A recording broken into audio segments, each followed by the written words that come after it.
Hello, everyone. My name is Patrick Weiler. I'm the Member of Parliament for West Vancouver-Sunshine Coast-Sea to Sky Country, and I get questions all the time on email and on social media. So I wanted to take a few minutes today to answer these on video.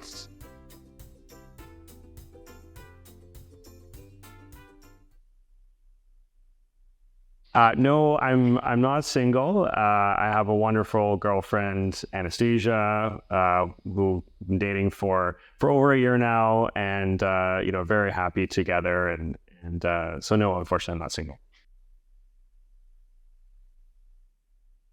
Ever since I was very young, I've always had an appreciation of what the Liberal Party has done for Canada. Everything from championing peacekeeping operations internationally to bringing in the Charter of Rights and Freedoms in Canada. For me, I used to practice law. I used to practice in environmental and Aboriginal law. And I was very frustrated with what I could get done as a lawyer, because all I could do is argue the law, how the law should be interpreted. But to do that, you need to oftentimes argue through different orders or different levels of court to get those changes in effect. And so very early on, I had the idea that came to mind, if I could ever be involved in directly changing the law, that would be what I'd want to do. And so when I was practicing law, I actually started volunteering for an MP, who happened to be a Liberal MP, in Jonathan Wilkinson. And so I kind of got my feet in the door at that point and got exposed to what the Liberal Party was doing, and also what was involved in MP's work. So for me, when the opportunity came up to, in advance of the 2019 election, I really wanted to be part of the team of Liberal MPs that was making such a huge difference in Canada, particularly in the areas of environmental and Aboriginal law. And I think this is actually very important today, because we're going to be looking again at this legislation and how we can improve environmental assessment in Canada going forward. But for me, it was there was really only one party in Canada that I really wanted to be part of, because the Liberal Party is the only party that can make progressive changes and will make progressive changes. And I've very much seen that over the last 4 years as a Liberal MP, and very happy to be part of a really amazing group of people that are committed to doing that.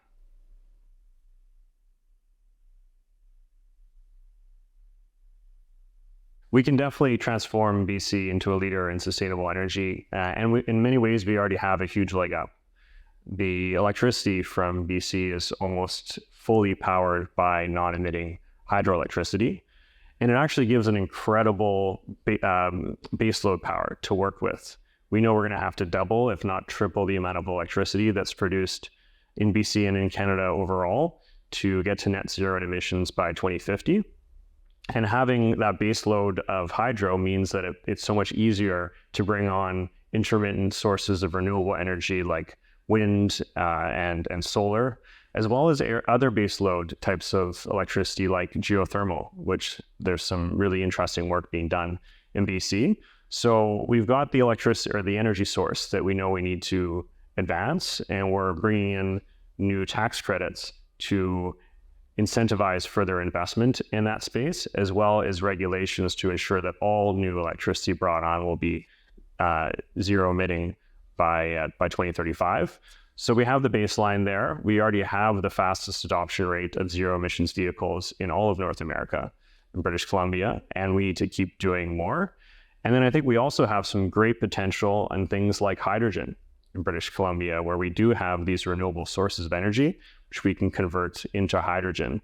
And so those are areas that we're really focused on at the federal level, working very closely with our partners in the government of British Columbia, because we really do have the potential to lead the world. And in so many ways, we're already leading in North America in these spaces. But it's going to take dedicated work, and I'm very focused on doing that.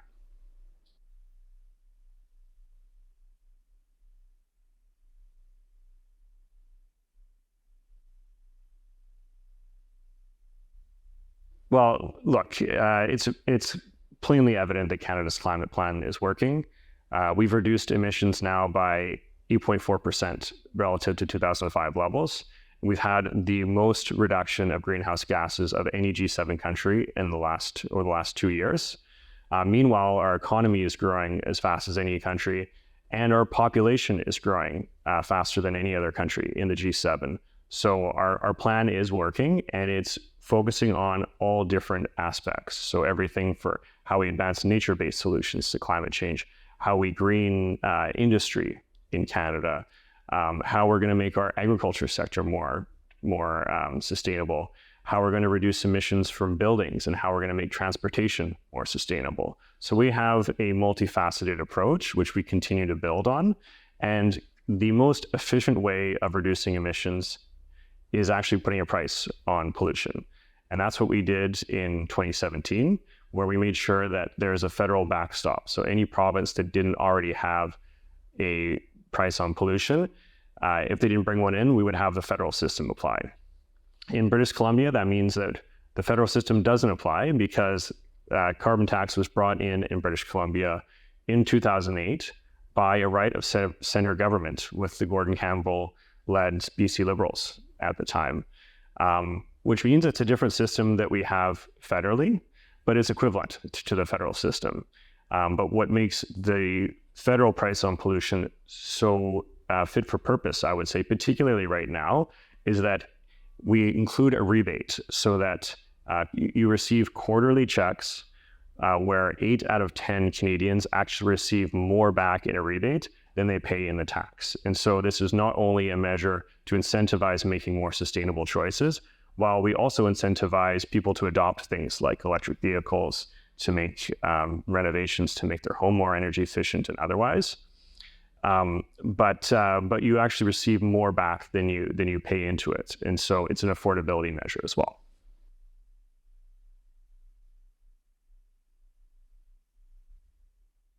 I've had the great pleasure of working with lots of young people at through my office and constituency work.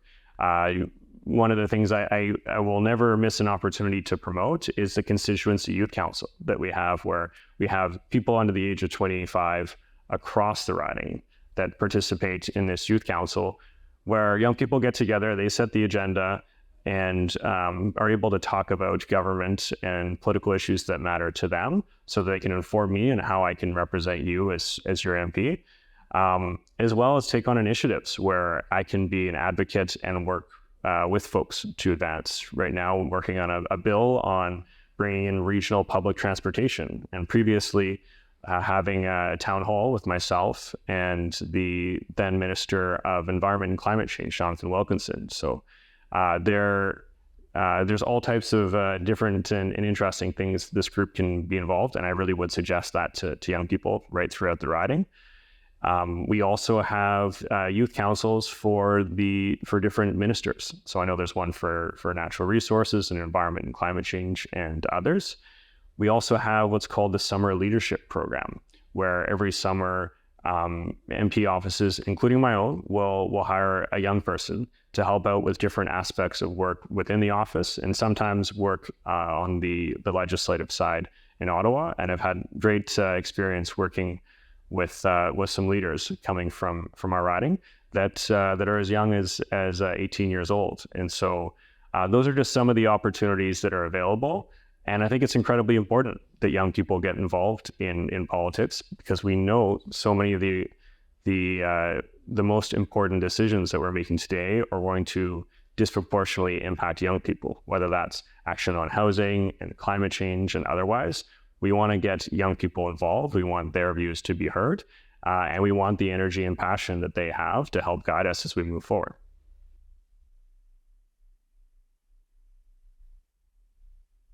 So, I mean, I'd say there's two. I think the most important local accomplishment that I'm proud of was when we were able to modernize the self-governance agreement for the Sechelt Nation.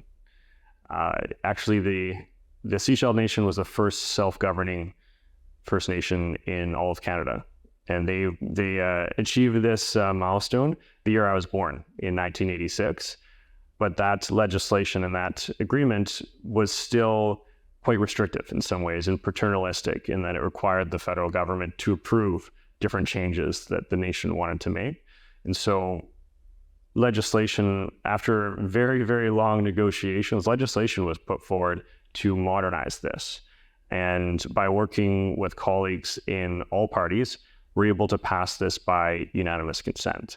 And knowing how much work had gone into this, particularly with the chief at Haywest, Warren Paul, who had worked on this from 1986 up until last year,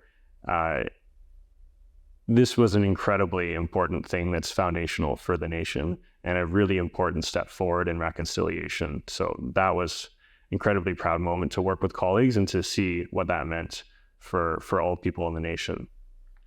The other accomplishment I'm very proud of was legislation that I had a chance to work on over the last couple of years, which was Canada's most important environmental law, which is called the Canadian Environmental Protection Act.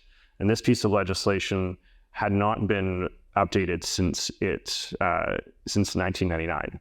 So it had been 24 years since this legislation had been looked at, and our understanding of the environment had changed dramatically since then. And sitting on the Environment Committee, we're able to bring in some very important changes to this legislation, including bringing in a new right to a clean, healthy, and sustainable environment. And this is actually groundbreaking because it's the first time we've ever had this right federally in Canada. And it will completely change the way that this act is implemented. And we know how important it is to have that type of environment and how every aspect of our life is dependent on it. And so being able to pass that through the House and actually fairly collaboratively was a very proud moment, because now we have a set of environmental legislation that is really fit for purpose for the modern age we live in, which we know we have some very significant challenges that we need to meet to have the type of environment and society that will be clean and healthy.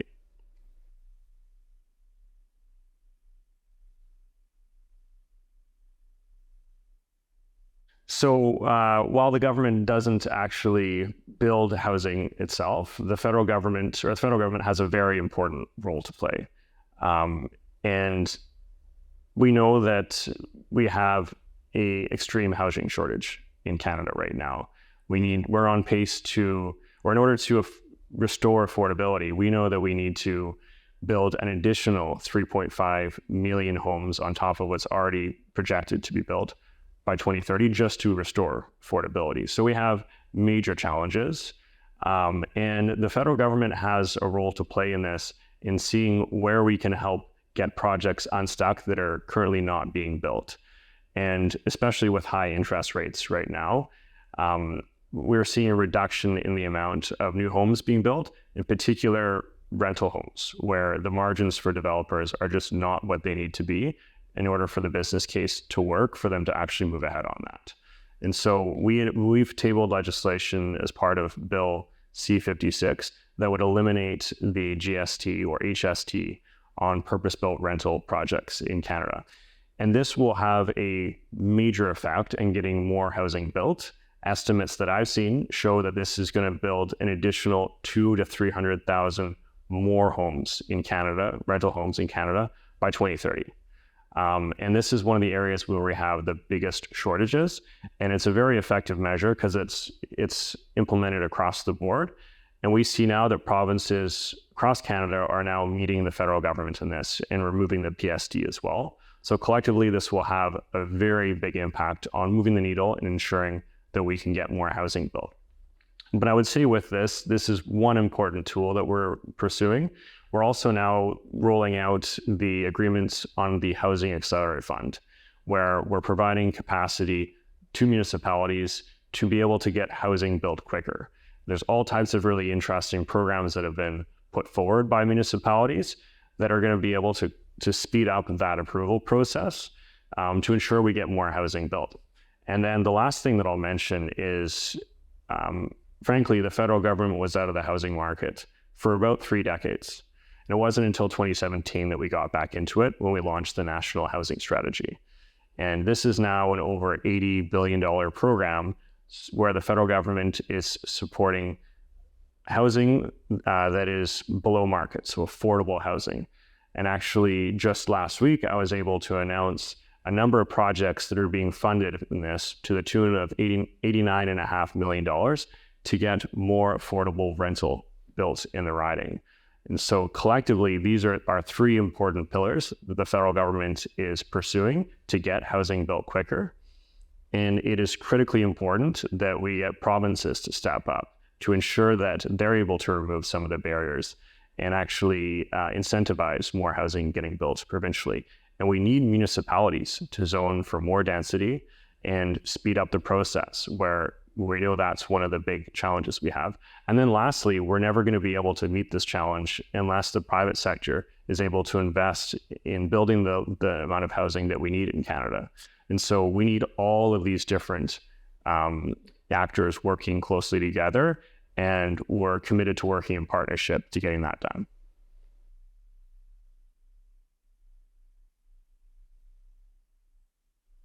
So with the old growth motion that I've put together, my opinion is that these are measures that should have been brought in before I was born.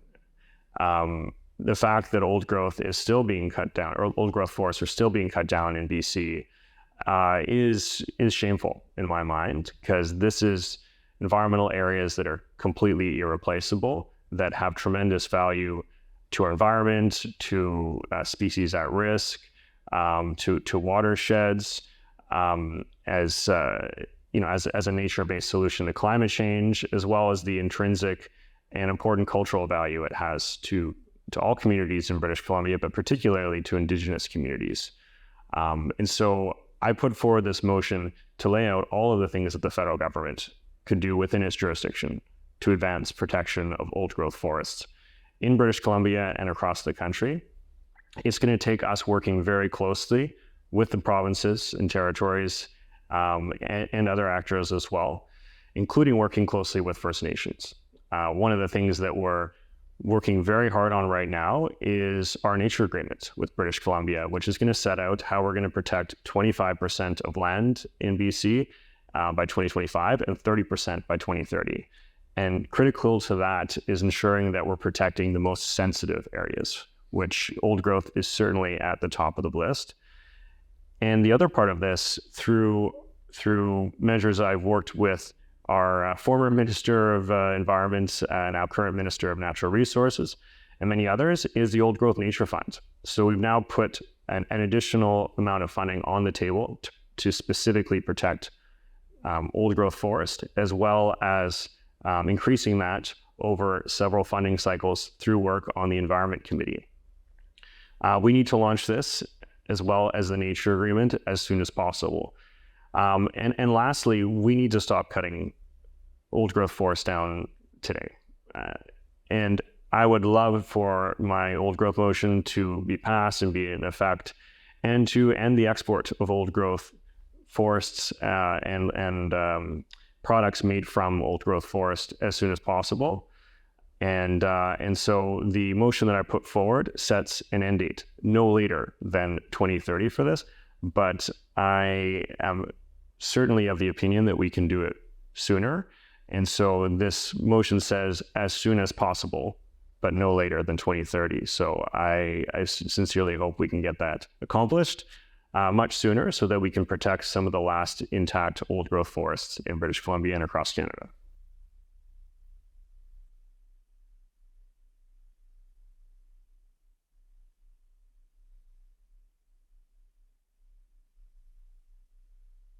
In British Columbia specifically, but across Canada generally, we are faced with an opioid and or toxic drug supply epidemic. We are seeing more people die. Sorry, let's throw that over. In British Columbia specifically, but across Canada, we are dealing with a toxic overdose, toxic drug supply and overdose crisis. The federal government and provincial governments and all those that work in healthcare need to be working together so that we're able to tackle this. we're committed to bringing in programs focused on reducing the harm, as well as bringing in safe supply so that people are able to have a safer alternative to those substances, as well as having those interactions start with healthcare providers so they can get to a road to recovery. Through investments we've made across Canada in substance abuse or substance use and addictions prevention, we're making a big dent. And actually just last week, we announced a bilateral agreement with British Columbia that is going to provide significant amount of new resources to tackle this epidemic. And a program that we've been relying on for several years now is called the Substance Use and Addictions Program, which amongst other things supports those types of activities that are saving lives in our communities, as well as funding research that's being done on innovative approaches to how we can better tackle this huge challenge that we face. And so I think research is a critical component on that. We definitely have things that we can learn from what's worked in other jurisdictions. And we need to bring all good ideas to the table to make sure that we're able to deal with something that is actually now the leading cause of death of young people in Canada, which is absolutely tragic, and we need to do all we can to combat it.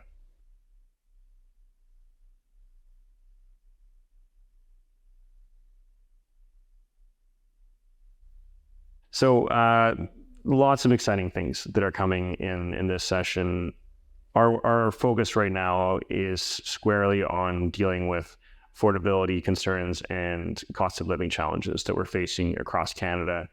And that starts with everything that we can do to make housing more affordable, and the ways that we can reduce prices on goods that people rely on, like groceries. And we're currently debating legislation on that.